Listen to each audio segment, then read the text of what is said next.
First off, I would just like to say good morning from here in the UK, or good afternoon to everyone joining the CEBC annual summit, and congratulations to everyone at CEBC for the past couple of days. It's been certainly a very engaging summit and something that's captured everyone's attention, so congratulations for that. Today, I would like to have introduced CETA, EV charging solutions, to CEBC visitors here today, and not specifically focus on any one particular project, but I'll probably look at what we see CETA and EV charging as a project as a whole.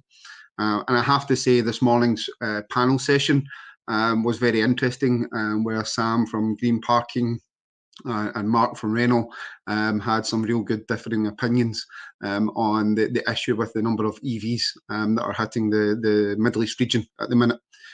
So we see that as a bit of a stumbling block also, but we're sure that that will change.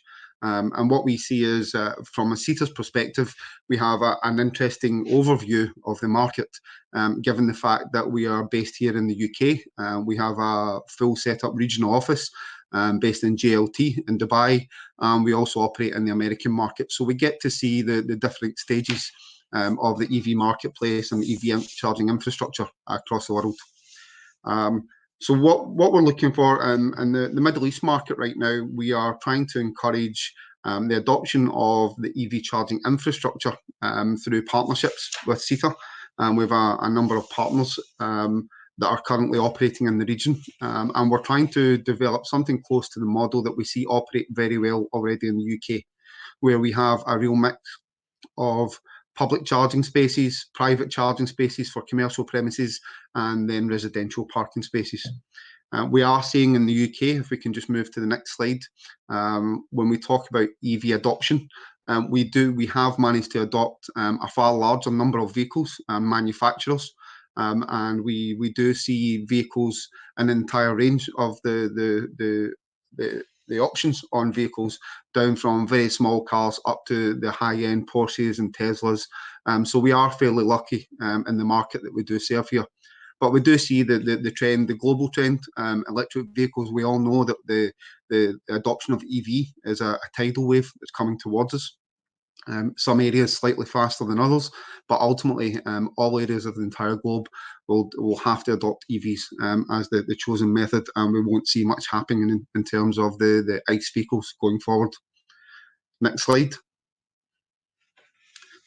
Uae Trends, again, like most countries, we are seeing a huge amount of growth.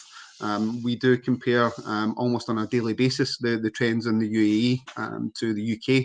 And again, we are seeing that adoption in the UK tends to be far quicker. I think we're about 15% of all new vehicles registered in the UK at the minute tends to be plug-in of some form, mostly full electric, but some hybrid also.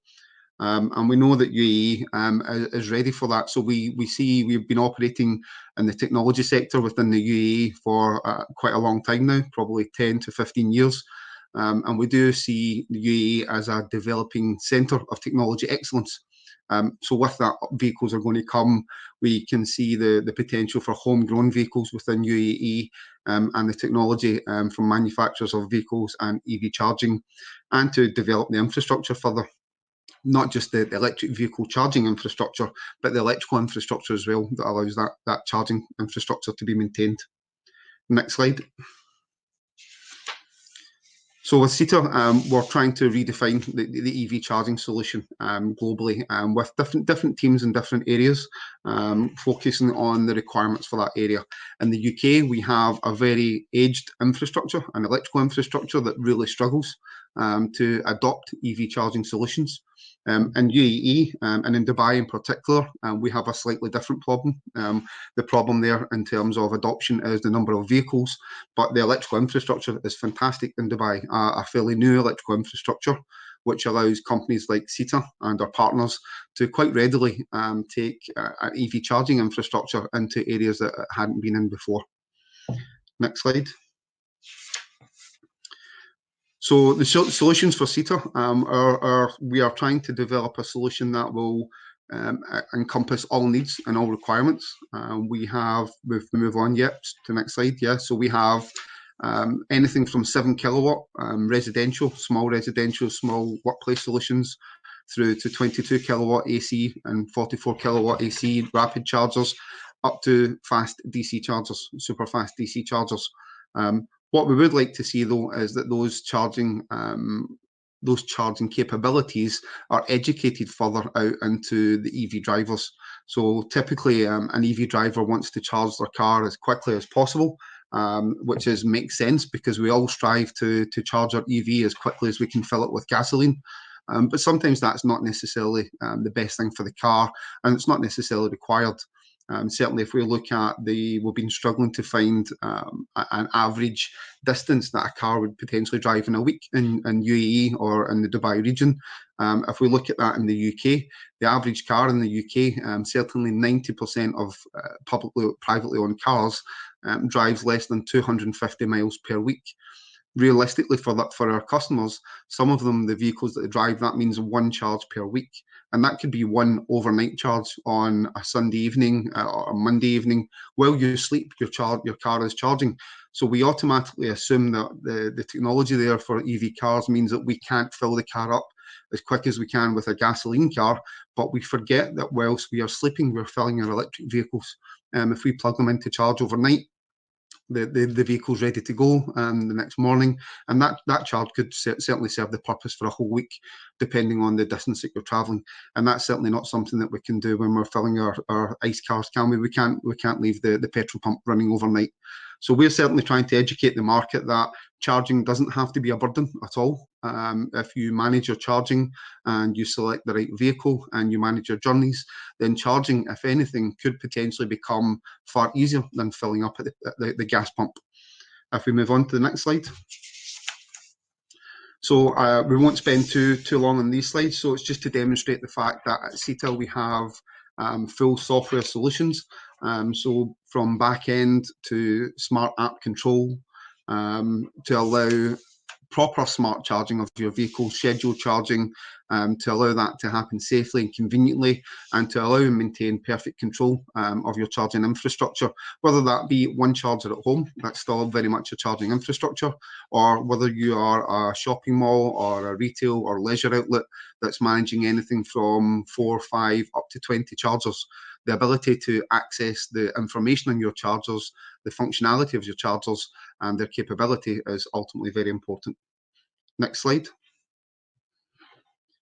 So what we're trying to do in the Middle East market, we understand that right now it's not necessarily possible for all chargers to be a way to generate revenue. But what we do see in the UK market, and we fully expect the Middle East market to adopt the same, would be where an electric vehicle charger on a commercial premises suddenly becomes a revenue generation tool.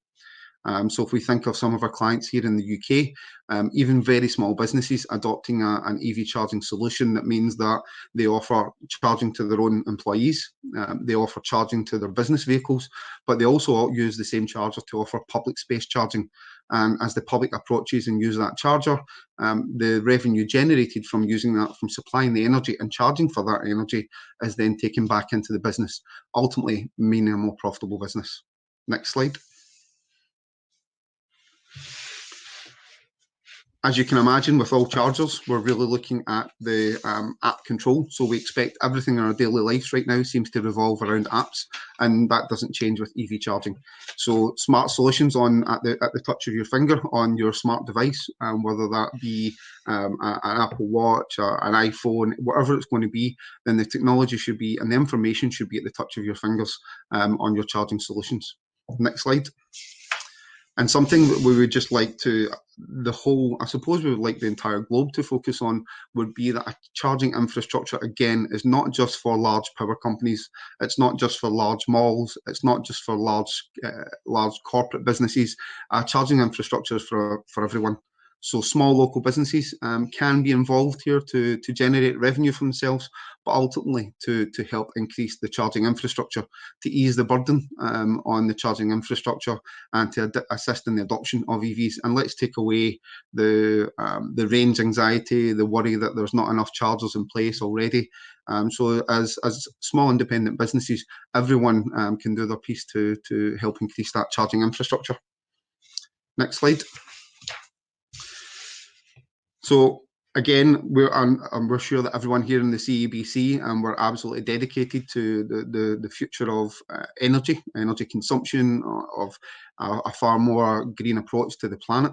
So we're very much the same at CETA, and we're sure that all our partners and anyone else involved in the EV charging market is the exact same.